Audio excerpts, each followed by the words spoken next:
A'udzubillahi minasyaitonirrajim. Bismillahirrahmanirrahim. Assalamualaikum warahmatullahi taala wabarakatuh. Okey, kita sambung seterusnya untuk kuliah yang kelima saya kira ya. Okey, kita lihat pada modul biru Okey, kuliah yang kelima. Tonton jangan tak tonton bang. Okey, kasih faham. Okey, kalau tak faham boleh tanya personal message terus dengan saya. Okey, kita lihat pula pada buku modul yang biru So pada kuliah yang keempat, sebelum ni video yang keempat saya dah terangkan bagaimana kita nak buat menentukan terbitan hasil darab dua polinomial. Saya dah bagi tahu ada dua kaedah pertuasi darab dengan kaedah kemangan. Pada kuliah yang keempat saya dah terangkan 4 contoh menggunakan kaedah kemangan. So ini kaedah yang mudah, kaedah kemangan. So pada kuliah yang kelima ini saya akan terangkan menggunakan kaedah petua hasil darab. Ni kaedah panjang sikit bang. So kenapa cikgu kena cerita pula cikgu kaedah panjang, dah ada yang pendek? Tak apalah bang, kita ceritalah bagi ilmu, kasi faham sikit So kaedah petua hasil darab macam mana kita nak selesaikan. Okey, so kalau kita lihat kat sini dalam modul biru ini ada dua contoh ni, soalannya sama tapi dua cara yang berbeza. Ini cara pendek yang saya dah terangkan pada kuliah yang keempat. So ini cara panjang. So kita lihat bagaimana. So saya rasa saya senang untuk saya tulis lah. Okey, so soalan dia y sama dengan x. Okey, so soalan dia adalah y sama dengan y sama dengan x. Okey, x tolak 1. Kalau kaedah kembangan sebelum ini, kalau kaedah kembangan macam mana saya suruh buat, kena kembangkan dulu, dia dapat x kuasa 2 tolak dengan x. Okey, belum buat lagi pembezaan. Kalau pembezaan dia dapat 2y dy per dx sama dengan, so dapat 2x tolak 1. Okey, ini kita buat gunakan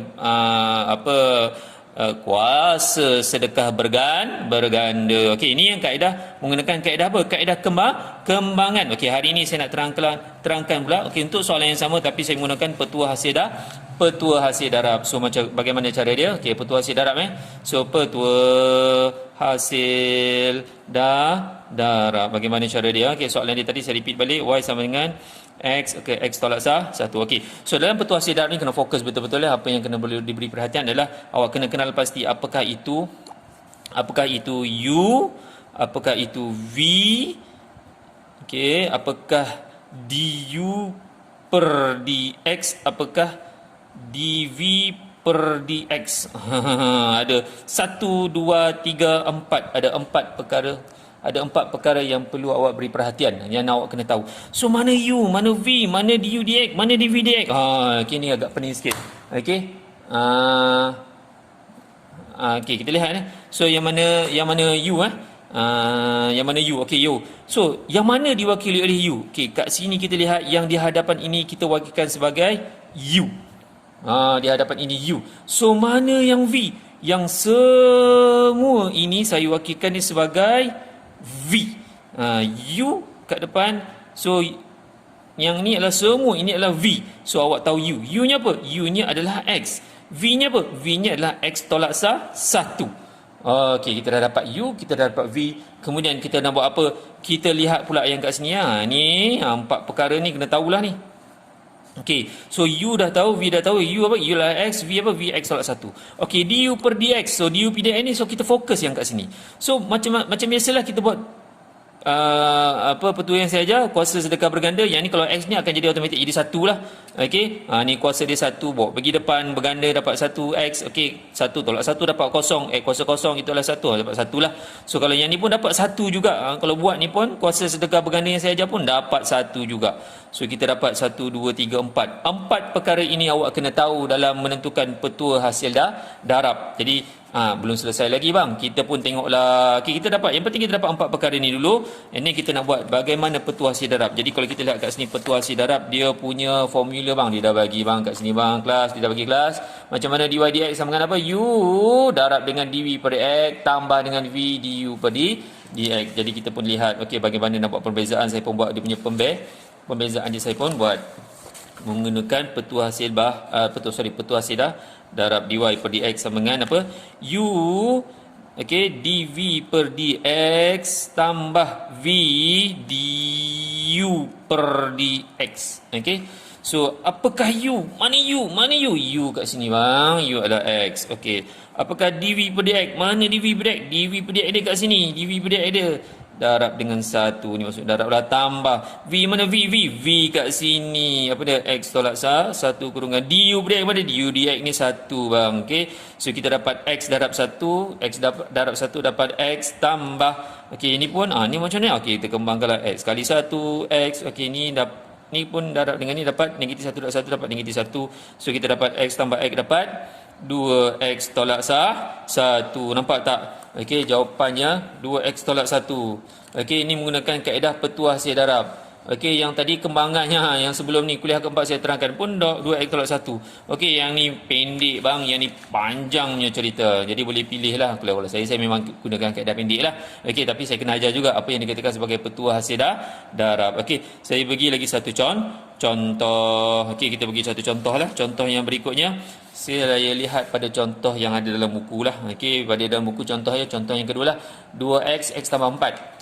Okey, so soalan dia lah y sama dengan 2x, okey, x tambah 4. Okey, so kita kena kenal pasti. Ni kalau kaedah kembangan senang lah, kembang dulu. Tapi tak apa, saya nak gunakan petua hasil darab. Kena buat apa bang? Kena keluarkan dulu maklumat apa? U, V, du, dx, dv, dx. Okey, ada 4 benda. Okey, 1, 2, 3, 4. Kena tahu dulu 4 perkara ni, nanti awak boleh selesaikan ni insya-Allah. U dia dekat depan, inilah U. V dia mana? Ini semua ini adalah V ni. Semua ini adalah V. So U adalah apa? U adalah 2x. V dia apa? V dia adalah x tambah 4. So du per dx. Macam biasalah bang, du per dx. Okey, du per dx ni macam mana? Gunakanlah petua yang saya ajar ni bang, kuasa sedekah berganda tu bang. So kat sini kuasanya 1 kali 2, 1 kali 2 2. And then 1 tadi dah ada kat sini, tolak dengan 1 jadi 1 tolak 1 kosong. Kosong tu saya dah cakap 1 lah, maknanya 2 kali 1 2 juga. Okey, so kat sini pun sama juga. Menggunakan petua kuasa sedekah berganda tu. So kat sini ada 4 tak ada apa-apalah. So kat sini kita fokus kat sininya x. Okey, so dapat ni kat sini kuasanya 1 darab pergi depan, 1 darab pergi depan dapat 1 and then 1 tolak 1 kosong. Okey, kosong, x kosong 1. So 1 je.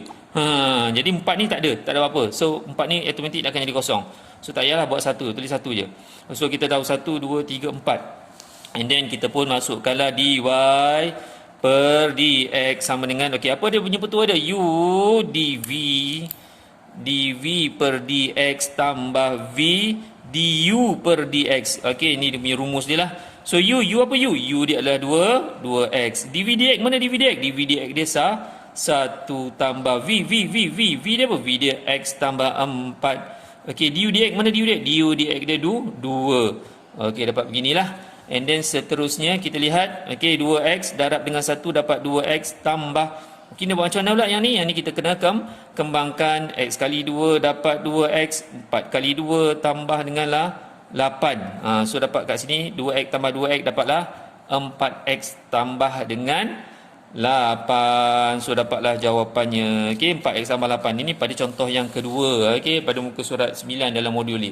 So sama 4x tambah 8 ni kaedah panjang, petua hasil darab. Yang kaedah kembangan pun sama juga, 4x tambah 8. Okey, saya rasa cukuplah contoh yang saya bagi. Dah ada 2 contoh. Jadi awak boleh cuba juga soalan dalam buku ni juga, dalam buku modul biru ni pada halaman 10 dengan 11 ni. Sebelum ni saya dah terangkan menggunakan kaedah kembangan, kaedah pendek. Awak boleh cuba juga, okey, pada soalan yang sama dengan menggunakan petua hasil petua hasil darab. Okey, petua hasil darab. Okey, menggunakan kaedah yang berbeza tapi soalan yang sama, nanti dapat jawapan pun sama insya-Allah. Ada sebarang kemusykilan boleh roger PM terus bang. Okey, sekian, terima kasih. Assalamualaikum.